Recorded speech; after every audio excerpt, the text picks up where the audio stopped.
খবর শুনছেন বর্তমান নিউজ টিভি ইউটিউব চ্যানেল থেকে। আজকের বিশেষ খবর হলো, বিজেপিতে হেভিওয়েট নেতা এবার তৃণমূলেই যাচ্ছেন সৌমিত্র খা। বাংলাকে অপমান করেছে বিজেপি, তীব্র তোপ অভিষেকের। বিজেপি সদস্যের ঘর ওয়াপসি, ভেস্তে গেল পঞ্চায়েত দখলের তৃণমূলের ছক। বুথের মুখে রাম নাম, কাকে কটাক্ষ করলেন সুকান্ত। বুথ পিছু মদের জন্য 5,000 টাকা খরচ করেছে বিজেপি, বড় হিসেব দিলেন অভিষেক বন্দ্যোপাধ্যায়। কে অভিষেক বন্দ্যোপাধ্যায়? কটাক্ষ ও চ্যালেঞ্জ দুই ছুড়ে দিলেন সুকান্ত মজুমদার। নিম্নচাপের কারণে বাংলার 5 জেলায় ভারী বৃষ্টি, উপকূল এলাকাতেও জারি সতর্কতা। প্রিয় দর্শক, আপনাদের কাছে একটি বিশেষ অনুরোধ, এই ভিডিওটি 5 মিনিট শোনার পর কমেন্ট করে জানাবেন আপনাদের মতামত। আসছে বিস্তারিত খবরে। অভিষেক বন্দ্যোপাধ্যায় বিজেপিকে সরাসরি আক্রমণ করেছেন, সেই বক্তব্যের পাল্টা দিলেন বিজেপির রাজ্য সভাপতি সুকান্ত মজুমদার। তিনি অভিষেকের ভূমিকা নিয়েও প্রশ্ন তুলেছেন, ডায়মন্ড হারবারের সাংসদকে চ্যালেঞ্জও করেছেন। তিনি বলেন, মাতাল, রেপিস্ট, চরিত্রহীন লম্পটরা সবই তৃণমূল কংগ্রেসের সম্পদ। উনি আসলে ওনার নিজের পার্টির কথা বলতে গিয়ে ভুল করে আমাদের পার্টির কথা বলে ফেলেছেন।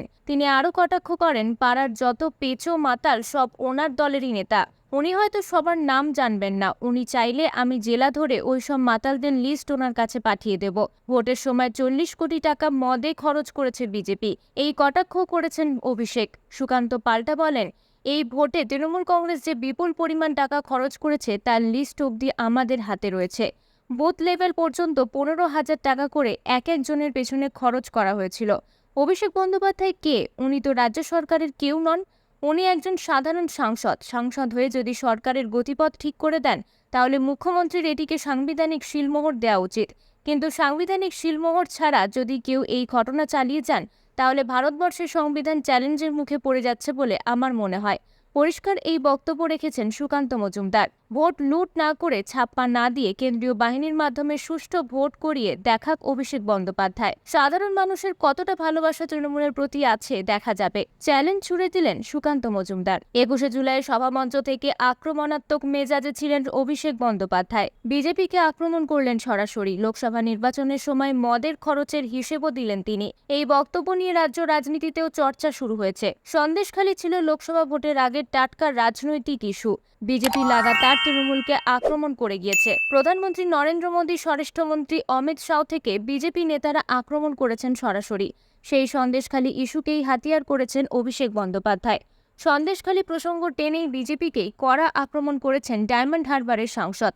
তিনি এদিন বলেছেন, সন্দেশখালীতে চিত্রনাট্য সাজিয়ে বাংলাকে গোটা দেশের সামনে কলুষিত করার চেষ্টা হয়েছিল।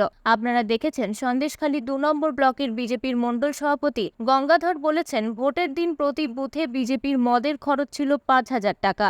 বাংলার প্রকল্পের টাকা এখনো দেয়নি কেন্দ্রীয় সরকার। 100 দিনের কাজের টাকা, প্রধানমন্ত্রী আবাস যোজনার টাকা, রাস্তার টাকা আটকে আছে। বিজেপি সরকারের মাধ্যমে বাংলা বরাবর বঞ্চনার শিকার। রাজ্যের মুখ্যমন্ত্রী মমতা বন্দ্যোপাধ্যায় সাধারণ মানুষের পাশে থাকছেন, এই দাবি করেছেন অভিষেক। তিনি এদিন বলেন, মমতা বন্দ্যোপাধ্যায় গরিব মানুষের 100 দিনের কাজের 3,700 কোটি সরাসরি ব্যাংক অ্যাকাউন্টে পৌঁছে দিয়েছেন। আমরা গরিব মানুষের ভাতের জন্য তাদের পাশে দাঁড়াই। কোনো ভদ্র মানুষ বিজেপি করে না, মদো, মাতাল, চোর, চিটিংবাজরা বিজেপি করে। এই চরম কটাক্ষ করেছেন অভিষেক। প্রিয় দর্শক, আমরা এই ভিডিওটিতে 2000 লাইক ও 1000 সাবস্ক্রাইবার টার্গেট করছি, তাই একটি লাইক করে আমাদেরকে সাপোর্ট করুন এবং আপনি কোন জেলা থেকে দেখছেন অবশ্যই কমেন্ট করে জানাবেন। লোকসভা ভোট মিটতেই তারপর থেকেই একটা প্রশ্ন ঘুরে ফিরে আসছে, বিষ্ণুপুরের বিজেপি সাংসদ সৌমিত্র খা কি এবার ঘাসফুলে ভিড়ে যাবেন? এ নিয়ে নানান জল্পনা ছড়িয়েছে, তবে তার পেছনে কারণও রয়েছে একাধিক। প্রথমত, ভোটে বিজেপির টিকিটে জিতলেও তিনি প্রথম থেকে এমন কিছু কথা বলছেন যা দলের অস্বস্তি বৃদ্ধির পক্ষে যথেষ্ট। এমনকি বঙ্গ বিজেপির নেতৃত্ব সম্পর্কেও তিনি নানান কথা বলছেন। সেই সঙ্গেই তিনি মন্ত্রিত্ব দাবি করেছিলেন, সেই দাবি পূরণ হয়নি। সেক্ষেত্রে তারপর থেকেই কিছুটা হলেও অভিমানী। আর এই পরিস্থিতিতে জল্পনা ছড়িয়েছিল তাকে ঘিরে। এমনও দাবি করা হচ্ছিল, 21শে জুলাইয়ের মঞ্চেই তৃণমূলে যোগ দেবেন বিষ্ণুপুরের বিজেপি সাংসদ। কিন্তু 21শে জুলাইয়ের আগের রাতে সোশ্যাল মিডিয়ায় নিজের বক্তব্য জানিয়ে দিলেন সৌমিত্র।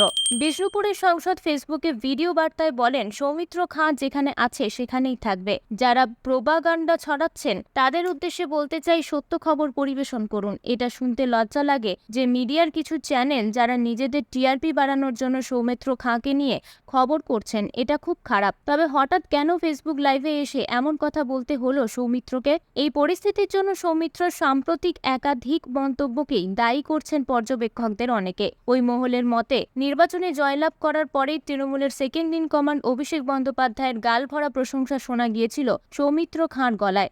একই সঙ্গে নিজের দলের নেতৃত্বের বিরুদ্ধেও মুখ খুলতে দেখা গিয়েছিল তাকে।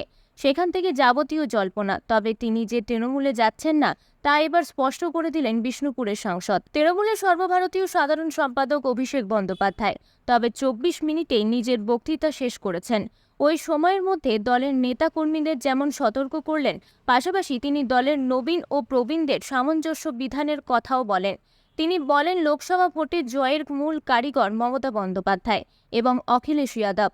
কিছুক্ষণের মধ্যে তারা দুজনেই মঞ্চে উপস্থিত হবেন বলে জানান অভিষেক বন্দ্যোপাধ্যায়।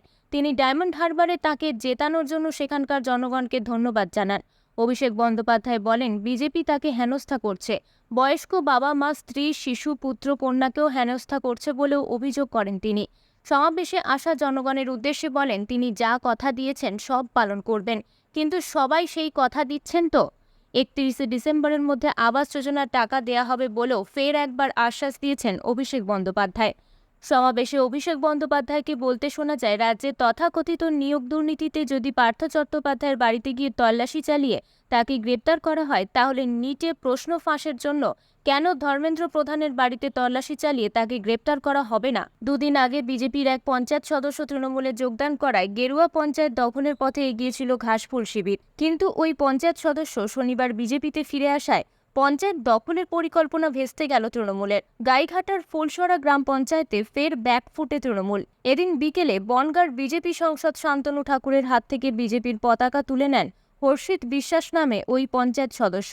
তিনি বলেন, কিছু ভুল বোঝাবুঝির কারণে আমি তৃণমূলে চলে গিয়েছিলাম।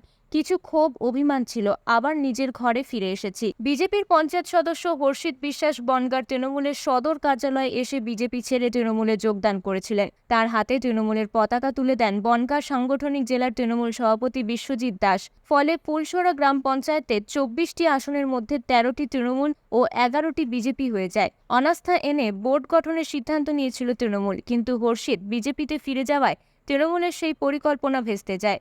এ প্রসঙ্গে বনগাঁর সাংসদ শান্তনু ঠাকুর বলেন, কিছু ভুল বোঝাবুঝির কারণে হর্ষিত বাবু চলে গিয়েছিলেন। ভুল বোঝাবুঝি মিটে যাওয়ায় তিনি আবার ফিরে এসেছেন। যদিও পাল্টা বনগাঁ সাংগঠনিক জেলা তৃণমূল সভাপতি বিশ্বজিৎ দাস বলেন, ওকে ভয়ভীতির লোভ লালসা দিয়ে ফিরিয়ে নেওয়া হয়েছে। এখন শুনছেন আবহাওয়ার খবর। আবহাওয়া দপ্তর জানিয়েছে, উত্তরবঙ্গের আগামী 7 দিন সব কটি জেলাতেই হালকা থেকে মাঝারি বৃষ্টি হতে পারে। রবিবারের বাকি সময় জলপাইগুড়ি, কালিম্পং, আলিপুরদুয়ারে ভারী বৃষ্টির পূর্বাভাস দেওয়া হয়েছে। এছাড়াও সবকটি জেলাতে বজ্র বিদ্যুতের সম্ভাবনা রয়েছে বলে জানানো হয়েছে আবহাওয়া দপ্তরের তরফে। সোমবার আপাতত ভারী বৃষ্টির পূর্বাভাস কোথাও নেই। সবকটি জেলাতেই বজ্র বিদ্যুতের পূর্বাভাস দেওয়া হয়েছে। মঙ্গলবার, বুধবার ও বৃহস্পতিবারের জন্য আপাতত তেমন কোনো পূর্বাভাস দেয়নি আবহাওয়া দপ্তর। দক্ষিণবঙ্গের আবহাওয়ার পূর্বাভাস অনুযায়ী আগামী 7 দিন সবকটি জেলাতেই হালকা থেকে মাঝারি বৃষ্টি হতে পারে। এদিনের বাকি সময় আপাতত কোনো জেলাতেই ভারী বৃষ্টির কোনো পূর্বাভাস নেই। তবে সবকটি জেলায় বজ্রবিদ্যুতের পূর্বাভাস দেওয়া হয়েছে। সোমবার সবকটি জেলাতেই বজ্রবিদ্যুতের পূর্বাভাসের সঙ্গে ভারী বৃষ্টির পূর্বাভাস দেওয়া হয়েছে দক্ষিণ 24 পরগনা, পূর্ব মেদিনীপুর, পশ্চিম মেদিনীপুর, পুরুলিয়া ও বাঁকুড়ায়। মঙ্গলবার ভারী বৃষ্টির পূর্বাভাস দেওয়া হয়েছে হাওড়া, হুগলি, উত্তর 24 পরগনা এবং পূর্ব বর্ধমান জেলায়। নাম না করে বিরোধী দলনেতা শুভেন্দু অধিকারীকে খোঁচা দিলেন তৃণমূলের সর্বভারতীয় সাধারণ সম্পাদক অভিষেক বন্দ্যোপাধ্যায়। এদিন অনেক কথা ভিড়ে শহীদ মঞ্চ থেকে অভিষেক বলেন, যারা আমাদের ভোট দিয়েছে আমরা তাদের জন্য কাজ করতে বদ্ধপরিকর, আর যারা আমাদের ভোট দেননি আমরা তাদের জন্যও কাজ করতে বদ্ধপরিকর। আমরা যখন ভোটে নির্বাচিত তখন আমাদের আর কোনো ধর্ম নেই। আমাদের একটাই ধর্ম, মানব ধর্ম, মানব সেবা। সম্প্রতি দলের নির্বাচনী পর্যালোচনা বৈঠক থেকে শুভেন্দু বলেছিলেন, যারা আমাদের ভোট দেয়নি আমরাও তাদের সঙ্গে নেই। এরপরই সরাসরি মুসলিমদের বিরুদ্ধে বিজেপিকে ভোট না দেওয়ার অভিযোগ এনে বিজেপি থেকে সংখ্যালঘু মোর্চা তুলে দেওয়ার কথাও বলেছিলেন তিনি। জানিয়ে রাজ্য রাজনীতিতে তো বটেই, বিজেপি সর্বভারতীয় স্তরেও শোরগোল পড়ে যায়। বিজেপির মোর্চা সেলের প্রধানও শুভেন্দুর এহেন মন্তব্যের বিরোধিতা করেন। এদিন তৃণমূল নেত্রী মমতা বন্দ্যোপাধ্যায় কর্মীদের উদ্দেশ্যে বলেন, যারা ভোট দেননি তারা হয়তো ভুল বুঝে আমাদের ভোট দেননি। যেখানে যেখানে আমরা জিতিনি সেখানকার মানুষের কাছে গিয়ে ক্ষমা চাইবেন। এজেন্সি দিয়ে যে তৃণমূলের মাথা নত করা যাবে না তা আরও একবার স্পষ্ট করে অভিষেক এও বলেন, আমাদের দম্ভ, উদ্ধত্ত, অহংকার নেই। আমাকে যদি মাথা নত করতে হয় তাহলে সাধারণ মানুষের সামনে মাথা নত করব। আমার বাবা মা স্ত্রী পুত্র কন্যা কাউকে ছাড়েনি হেনস্থা করতে, কাউকে ছাড়েনি। কিন্তু আমি বলেছিলাম আমার মাথা কেটে নিলেও আমি তোমাদের সামনে মাথা নত করব না। মাথা নত যদি করতে হয় মানুষের কাছে করব, বিজেপির কাছে নয়। অভিষেক এও বলেন, আপনারা দেখবেন আপনাদের এলাকায় কোন ভদ্রলোক বিজেপি করে না, সব মদখোর মাতাল বিজেপি করে। তার অভিযোগ, রাজ্যের প্রায় ৮০,০০০ বুথে প্রায় ৪০ কোটি টাকা বিজেপি শুধু মদ খাওয়ার জন্য খরচ করেছে। বিজেপির পরবর্তী রাজ্য সভাপতি বাছতে কার্যত শ্যাম রাখি না কুল রাখি অবস্থা পদ্ম শিবিরে। সৌজন্যে সংঘ ও দলের ইচ্ছের পার্থক্য। এখন রফা সূত্রের খোঁজে দল। বিজেপির বর্তমান রাজ্য সভাপতি সুকান্ত মজুমদার কেন্দ্রীয় প্রতিমন্ত্রীর দায়িত্ব পেয়েছেন। বিজেপির এক ব্যক্তি এক পদ রীতি অনুযায়ী সুকান্তকে ছাড়তেই হবে রাজ্য সভাপতির পদ। সূত্রের খবর, বিজেপির কেন্দ্রীয় নেতৃত্ব চান কোনো লড়াকু মহিলা মুখকেই করা হোক রাজ্য সভাপতি। তবে সংঘ চাইছে তাদের লোককেই ওই পদে দেখতে। অতীতেও রাজ্য সভাপতি ও সাধারণ সম্পাদক পদে সংঘের লোককেই দেখা গিয়েছে। সূত্রের খবর, সম্প্রতি কেশব ভবনে তারা এই বিষয়ে বৈঠকও করেছে। তাদের পছন্দের তালিকায় রয়েছে দিলীপ ঘোষের নাম। এছাড়াও বিজেপির রাজ্যসভার সাংসদ শ্রমিক ভট্টাচার্য, বাঁকুড়া সাংগঠনিক জেলার প্রাক্তন সভাপতি বিবেকানন্দ পাত্র ও বিশ্ব হিন্দু পরিষদ নেতা শচীন সিংহের নাম উঠে এসেছে ওই বৈঠক থেকে। তবে সংগঠনের মধ্যে পদ সামলেছেন এমন ব্যক্তিকেই সভাপতির পদ এতকাল দিয়ে এসেছে বিজেপি। সূত্রের খবর, চূড়ান্ত বিবেচনার জন্য আপাতত ৩টি নাম ঘোরাফেরা করছে। আলোচনায় রয়েছে পুরুলিয়া থেকে টানা দুবার সাংসদ হওয়া জ্যোতির্ময় সিংহ মাহাতোর নাম।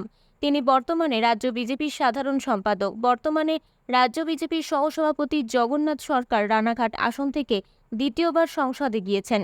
বিজেপির জয়ী প্রার্থীদের মধ্যে তার ব্যবধান সর্বোচ্চ। সংঘের প্রতি বিশ্বস্ত, পুরনো, নির্ভরযোগ্য ও মহিলা মুখ হিসেবে নাম রয়েছে দেবশ্রী চৌধুরীরও। প্রাক্তন এই কেন্দ্রীয় মন্ত্রী দিলীপ জামানায় রাজ্য বিজেপির সাধারণ সম্পাদকের দায়িত্ব সামলেছেন। বিজেপির সর্বভারতীয় কেন্দ্রিত্বের মহিলা মুখের চাহিদা এবং সংঘের নিজের লোককে পদে বসানোর ইচ্ছে, এই দুইয়ের মধ্যে সেতু বন্ধন করতে পারেন দেবশ্রী। বর্তমানে তিনি সাংসদ না থাকায় সংগঠনে বাড়তি সময় দিতে পারবেন বলে মনে করছে রাজনৈতিক শিবিরের একাংশ। তবে বিজেপির এক রাজ্য নেতার কথায় এটাও ঠিক, বিজেপিতে যে নাম নিয়ে সবচেয়ে বেশি আলোচনা হয় তার পদ পাওয়ার সম্ভাবনা সবচেয়ে ক্ষীণ হয়। খবর আজকের মতন এই পর্যন্তই। ধন্যবাদ।